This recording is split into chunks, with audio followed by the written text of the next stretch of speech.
시청자 여러분 안녕하십니까? VOA 모닝뉴스 시작합니다. 북한이 최근 7년 동안 사이버 공격으로 30억 달러 상당의 암호화폐를 탈취했다는 조사 결과가 나왔습니다. 북한 정권은 매우 집요하게 훔친 암호화폐를 돈 세탁해서 핵미사일 등 무기 개발 프로그램 자금으로 사용하는 것으로 분석됐습니다. 이조은 기자가 보도합니다. 미국의 정보 분석 업체 레코디드 퓨처의 연구팀인 인식트 그룹이 최근 발간한 북한의 암호화폐 표적 공격 보고서입니다. 2017년부터 올해 9월 사이 사이버 공격을 분석한 결과 북한과 연계된 해킹 조직들은 30억 달러 상당의 암호화폐를 탈취했으며 특히 2022년에는 탈취된 전체 암호화폐의 44%가 북한에 의한 것으로 나타났습니다. 이 같은 규모는 약 17억 달러로 북한 경제의 5%, 북한군 예산의 45%에 해당합니다.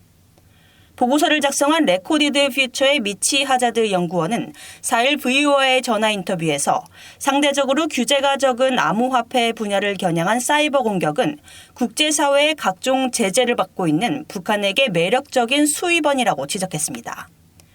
또 일반적으로 북한 위협 행위자 그룹은 사이버 공격에 매우 집요하다고 밝혔습니다. Just generally speaking, North Korean threat actor groups are very relentless in their cyber targeting, right? So whether that's espionage-focused, cyber attacks targeting, South Korean government or entities or things like that, or in this case, financially motivated cyber attacks, targeting cryptocurrency users and organizations. 하자드 연구원은 이어 국제 금융 시스템과 단절된 북한은 전통적인 금융기관보다 암호화폐 거래소 해킹이 더 효율적이라고 판단했다고 지적했습니다. They're kind of cut off from the international financial system. They have to turn to alternative sources of financing. And they quickly realize that it's a lot easier to compromise some of these cryptocurrency exchanges and steal this money than it is to compromise a bank. 보고서에 따르면 북한은 2017년 암호화폐 버블 시기에 한국 시장을 시작으로 공격 대상을 전 세계로 확대했으며 암호화폐 거래소뿐만 아니라 개인 사용자와 벤처 캐피털 기업, 대체 기술 기업도 공격 대상으로 삼았습니다. 탈취된 암호화폐는 돈 세탁을 통해 법정 화폐로 전환되며 북한은 자금 세탁 방지 조치를 회피하기 위해 위조된 신분증과 사진 등 다양한 수단을 동원했습니다. 특히 북한 정권은 암호화폐의 절도를 군사와 무기 프로그램 자금 조달의 주요 수입원으로 간주하고 있으며 북한이 탈취한 암호화폐의 규모와 미사일 발사 횟수는 비례하듯 모두 증가했다고 지적했습니다. VOA 뉴스 이조은입니다. 미한일 3국이 오는 8일 안보실장회의를 통해 북한 위협 등 영내 지정학적 리스크에 대한 대응 전략을 수립할 것이라고 조현동 미국 주재 한국 대사가 밝혔습니다. 조 대사는 4일 워싱턴 DC에서 최종현 학술원 주최로 열린 트랜스퍼시픽 다이얼로그 포럼에 참석해 미한일 3국의 협력 진전을 위한 많은 이니셔티브가 진행 중이라면서 이같이 밝히고 영내 안보를 지키기 위한 미한일 3국의 집단적 대응은 당연한 일이라고 말했다고 연합뉴스 등 한국 언론들이 보도했습니다. 또 조 대사는 미한일 3국은 중국과 러시아, 북한 등 외국기관의 허위 정보에 대응하기 위한 협력도 강화하고 있다면서 외국의 정보 조작은 민주주의를 훼손하는 초국가적인 위협이며 미한일 3국은 이 문제에 대해 계속 협력할 것이라고 밝혔다고 전했습니다. 미국의 제이크 설리번 국가안보보좌관과 한국의 조태용 국가안보실장, 일본의 아키바 다케오 국가안전보장국장은 오는 8일부터 이틀간 서울에서 만나 미한일 안보실장회의를 개최합니다. 최근 재외 공관을 잇따라 폐쇄하고 있는 북한이 기니와 세네갈에서도 대사관이 철수했다고 한국 정부 당국자가 밝혔습니다.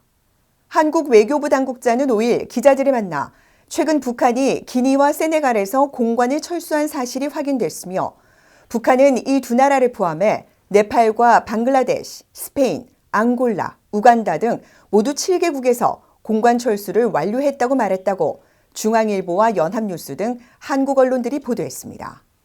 보도에 따르면 한국 정부는 북한의 공간 철수 의사 공식 통보와 인공기나 현판 제거, 공관원 전원 출국 등 3가지 기준을 충족한 경우 공관 철수 완료로 집계했으며 이 기준에 따라 북한의 제외 공관 수는 기존 53개에서 46개로 축소됐습니다.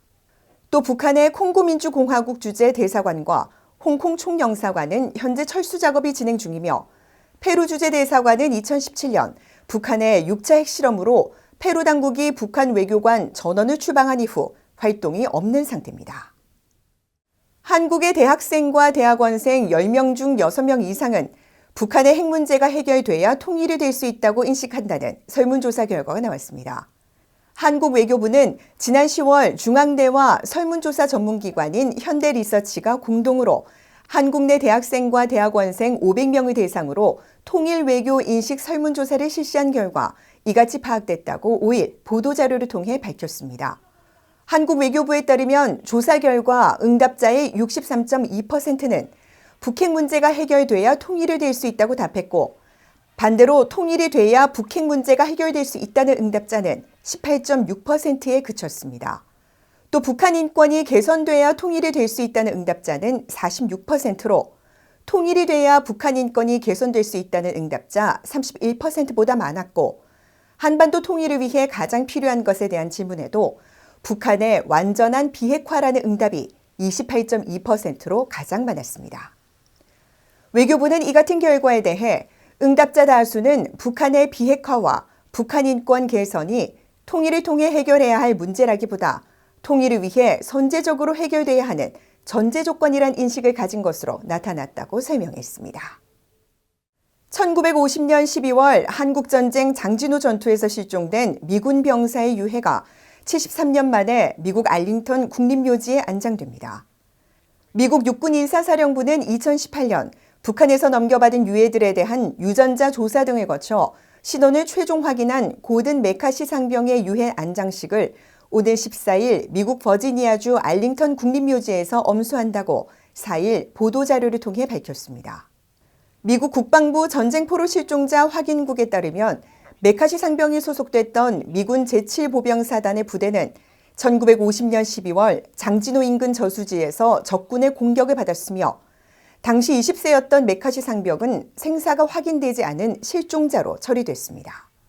미국 국방부는 한국전쟁에 참전했던 미군 장병들 가운데 7,500여 명을 실종자로 분류하고 있습니다. 이상으로 VOA 모닝뉴스를 모두 마칩니다. 시청해주신 여러분 고맙습니다.